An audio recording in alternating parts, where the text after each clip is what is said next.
Hello students, good morning. Class 10 science physics के अंतर्गत लोग प्रकाश का अपवर्तन चैप्टर पढ़ रहे हैं। शुरुआत चैप्टर का हुआ था, पिछले क्लास में लोग थोड़ा सा अपवर्तन की घटना के बारे में पढ़े थे। तो अपवर्तन क्या होता है, एक बार थोड़ा सा हल्का सा रिवाइज करते हैं, उसके बाद हम टॉपिक पे आते हैं। तो प्रकाश का अपवर्तन क्या होता है, जब कोई प्रकाश किरण किसी एक माध्यम से दूसरे माध्यम में प्रवेश करती है, जब कोई प्रकाश किरण एक माध्यम से दूसरे माध्यम में प्रवेश करती है तो अपने पथ से विचलित हो जाती है। एक माध्यम से दूसरे माध्यम में जाने पर प्रकाश किरणों का अपने पथ से विचलित होना, ये घटना कहलाती है प्रकाश का अपवर्तन। ठीक है। सघन माध्यम, विरल माध्यम, दो तरह के माध्यम बताए गए हैं। जब प्रकाश किरण सघन माध्यम से विरल माध्यम में जाती है तो अविलंब से दूर हटती है, और इसके विपरीत जब प्रकाश किरण विरल माध्यम से सघन माध्यम में जाती है तो अविलंब की ओर झुक जाती है। ठीक है। तो ये घटना थी प्रकाश का अपवर्तन। अब हम देखते हैं अपवर्तन का कारण क्या है, रीजन ऑफ रिफ्रैक्शन क्या है।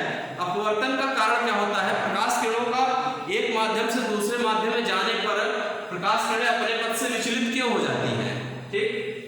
तो प्रकाश की चाल के बारे में पता है कुछ।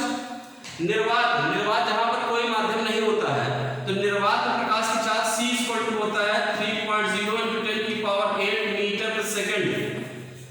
निर्वात में प्रकाश की चाल 3.0 × 10⁸ मीटर प्रति सेकंड, ये निर्वात में प्रकाश की चाल। निर्वात का मतलब होता है जहां कोई माध्यम, कोई द्रव्यात्मक माध्यम नहीं होता है, अर्थात कोई ठोस, द्रव अथवा गैस ऐसा कोई माध्यम नहीं होता, उसको हम निर्वात कहते हैं। तो निर्वात में प्रकाश की चाल इतनी होती है। ठीक, 3.10⁸ मीटर प्रति सेकंड।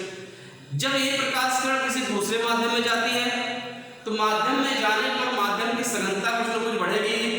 तो जब माध्यम की सघनता बढ़ेगी, माध्यम सघन होगा, तो प्रकाश की चाल में परिवर्तन हो जाएगा।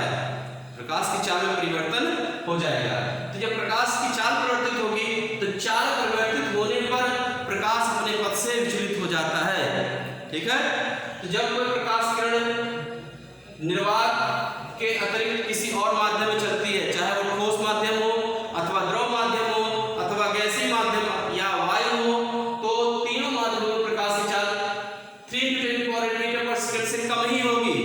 ये प्रकाश की अधिकतम चाल है निर्वात में। प्रकाश की चाल इससे अधिक नहीं हो सकती है। ठीक है। जैसे ठोस है, कांच है, सपोज करें कांच में, तो कांच में प्रकाश की चाल लगभग 2 × 10⁸ मीटर प्रति सेकंड होता है। कांच प्रकाश की चाल लगभग 2 × 10⁸ मीटर प्रति सेकंड होता है।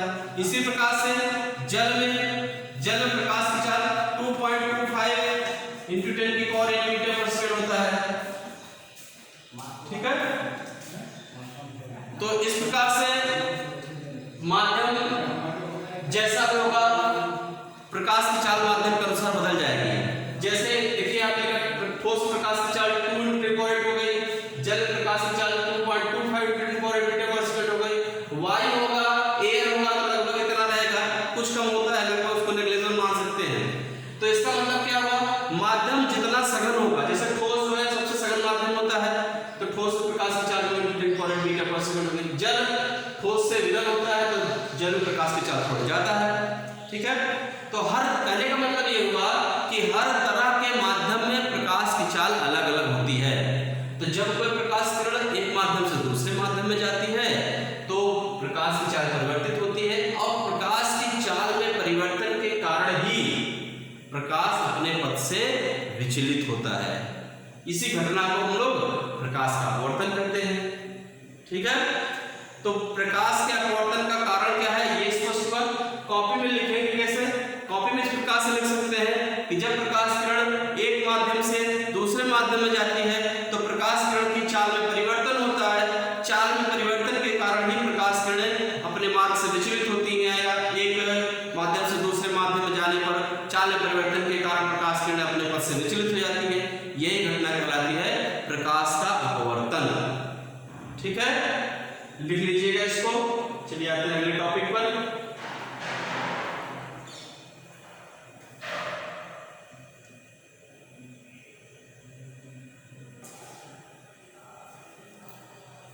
आइए हम अगले देखते हैं अपवर्तन के नियम। लॉज ऑफ रिफ्रैक्शन, अपवर्तन के दो नियम हैं। जिस प्रकार से परावर्तन हम लोग दो नियम पढ़े थे, उसी प्रकार से अपवर्तन में भी दो नियम हैं। पहला नियम देखिए क्या है, आपतित किरण कामा अपवर्तित किरण तथा आपतन बिंदु पर अभिलंब तीनों एक ही तल में होते हैं। एक ही तल का क्या मतलब होता है? एक ही तल का मतलब होता है कि तीनों प्रकाश किरणों को हम एक तल में दिखाएंगे। जैसे बोर्ड का तल है, बोर्ड के तल पे अगर दिखा रहे हैं तो आपतित किरण, अपवर्तित किरण और आपतन बिंदु पर अभिलंब तीनों एक ही तल पे आ जाए, बोर्ड के तल पे हो। कोई प्रकाश किरण ऐसी ना जो बोर्ड के तल से बाहर जाए, ठीक है। तो एक ही तल का मतलब होता है कि इन तीनों रेखाओं को, रेखाओं का द्वारा प्रदर्शित करेंगे, तो इन तीनों रेखाओं को हम बोर्ड के तल पर दिखाएं। या कॉपी में बना रहे हैं तो ये तीनों रेखाएं आपतित किरण, अपवर्तित किरण और आपतन बिंदु पर अभिलंब तीनों ही कॉपी के तल पर हो, पेज पर रहेंगी। कोई ऐसे नहीं पेज के अंदर जाए या पेज के बाहर जाए, ठीक है। तो एक तल का मतलब ये होता है। तो ये पहला नियम हो गया, आपतित किरण, अपवर्तित किरण तथा आपतन बिंदु पर अभिलंब तीनों एक ही तल में होते हैं, ठीक है। दूसरा नियम देखिए, किन्हीं दो माध्यमों के लिए एक ही रंग के प्रकाश के लिए, किन्हीं दो माध्यमों के लिए एक ही रंग के प्रकाश के लिए अपवर्तन की घटना दो माध्यमों में होती है। एक माध्यम में प्रकाश किरण एक माध्यम से दूसरे माध्यम में जाती है तो दो माध्यम होंगे। एक ही रंग के प्रकाश किरणों के लिए एक ही रंग का प्रकाश किरण, जैसे VIP GY और होता है, 7 रंग होते हैं दृश्य प्रकाश में, तो कोई एक रंग लिया जाए। एक ही रंग के प्रकाश के लिए आपतन कोण की ज्या, ज्या का मतलब होता है साइन। अब आपतन कोण की ज्या का मतलब हो गया साइन। आपतन कोण को हम आई से दिखाते हैं तो साइन आई, ये हो गया, जैसे ब्रैकेट में दिखा दिया गया साइन आई। साइन के लिए केवल अगर हम लिखने दिया साइन या नहीं लिखेंगे, हम एक साथ लिखते हैं आपतन कोण की ज्या, मतलब हो गया ये साइन आई। तथा अपवर्तन कोण की ज्या, अपवर्तन कोण आर से होता है, लिखा जाता है, तो अपवर्तन कोण की ज्या का मतलब हो गया साइन आर का अनुपात नियत होता है, ठीक है। इसका मतलब हुआ कि साइन आई बटे साइन आर बराबर हो जाएगा ये नियतांक, या इसको अंग्रेजी में कहते हैं कांस्टेंट, नियतांक कहते हैं कांस्टेंट, ठीक। तो sine i by sine r equal to हो जाता है कांस्टेंट, ठीक है। ये जो कांस्टेंट होता है, इस कांस्टेंट को कहते हैं यहाँ पर पहले माध्यम के सापेक्ष दूसरे माध्यम का अपवर्तनांक। नियतांक जो है, जो भी कांस्टेंट जो है, उस कांस्टेंट को कहा जाता है पहले माध्यम के सापेक्ष दूसरे माध्यम का अपवर्तनांक। ना समझ में आ रहा है? तो ये अगर हम पहले माध्यम के सापेक्ष दूसरे माध्यम का अपवर्तनांक कहलाता है। अपवर्तनांक हम लोग यन से प्रदर्शित करते हैं, स्मॉल यन, ठीक है। कहीं कहीं इसको म्यू से भी प्रदर्शित किया गया है, कुछ किताबों में इसको म्यू से दिखाया जाता है, कुछ किताबों में यन से दिखाया गया है। तो आप लोग कंफ्यूज मत होइएगा, म्यू लिखा हो अथवा यन लिखा हो, दोनों ही अपवर्तनांक को प्रदर्शित करता है, ठीक है। तो इसको हम अगर सूत्र के रूप में लिखें तो हो जाएगा ये साइन आई बटे साइन आर बराबर हो जाएगा ये n, जो कि एक कांस्टेंट हो गया। इसको 1 या 2 भी लिख सकते हैं, इस प्रकार से लिखते हैं, ठीक। और अब ये जो फार्मूला बना sine i by sine r is equal to n, ये हमारा कहलाता है स्नेल का नियम, ठीक है। इसे क्या कहते हैं? स्नेल का नियम भी कहा जाता है। तो इसको हम लोग प्रदर्शित करते हैं।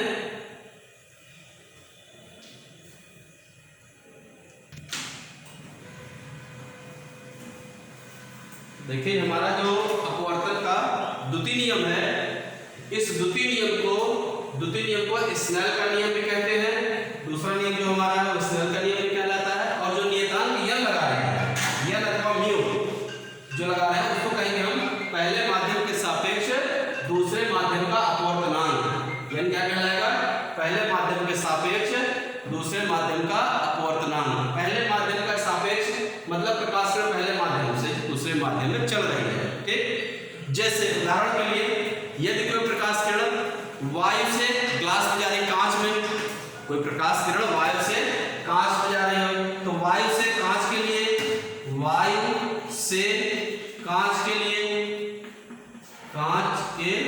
लिए ये लिखा जाएगा ANG, ANG बराबर हो जाएगा sin i by sin r। ANG बराबर हो जाएगा sin i by sin r। इसी प्रकार अगर वायु से जल के लिए हो, वायु से जल के लिए तो इसको लिखा जाता है ANW, air to water. ANW का मतलब क्या हुआ? एयर टू वाटर, मतलब प्रकाश कण जो है वायु से जल में जा रही है, तो इसके लिए आ जाएगा sin i by sin r।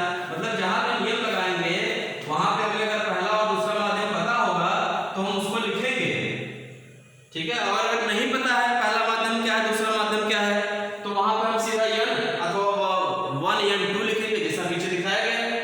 तो अगर हमें माध्यम पता होगा, वायु है, जल है, कांच है, द्रव है, किसी और का विलयन है, सॉल्यूशन है, तो जो भी रहेगा वो चीज प्रदर्शित करेंगे। और अगर नहीं प्रदर्शित करने के लिए है या हमें जानकारी नहीं है कि कौन सा माध्यम है, तो फिर वहां पर हम n लिखेंगे अथवा 1 n 2 लिखेंगे, ठीक है। तो इस प्रकार से अपवर्तनांक समझ में आया।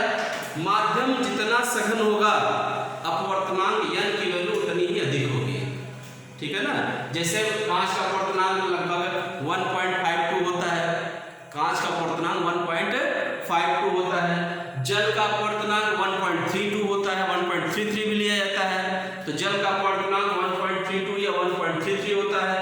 तो इस प्रकार से जल जो है वो कांच के अपेक्षा थोड़ा विरल है, तो अपवर्तनांक भी घट गया। तो कांच का अपवर्तनांक अधिक होता है, जल का अपवर्तनांक कम होता है। तो जिसका मतलब जिसका अपवर्तनांक कम होगा उसमें विचलन भी कम होगा, जिसका अपवर्तनांक ज्यादा होगा उसमें विचलन भी ज्यादा होगा, ठीक।